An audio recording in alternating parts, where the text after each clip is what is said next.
It was the summer of 2022 and the price of Bitcoin was hurtling downward. I mean tanking. Around that time, just opening my Twitter feed, or as a few months ago, my X feed, was like taking a walk around Pompeii in AD 79. There was screaming, crying, people predicting the end of days. Even the most optimistic investors seemed spooked. Every few minutes, there was another long article by a financial expert declaring that the era of cryptocurrency was over.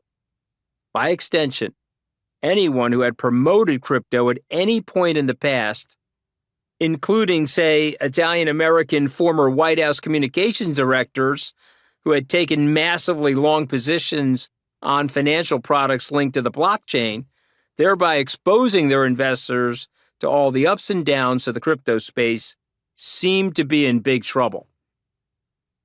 So yeah, when I got a call from a reporter at the New York Post financial section, I knew it probably wasn't for a puff piece about my favorite local brunch places, but I tried to stay cool as usual.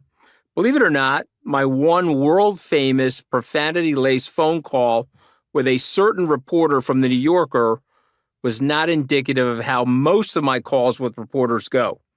For most of my career, the press and I have gotten along swimmingly. I answered the phone and asked what was up. The answer, it turned out, was a lot.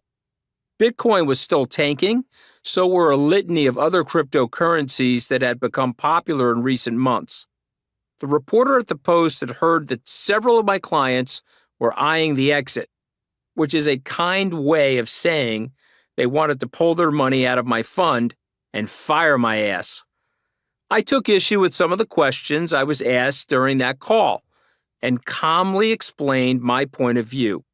If memory serves, I managed to do it without using a single curse word or accusing Steve Bannon of wanting to, fillet himself, which I considered an achievement.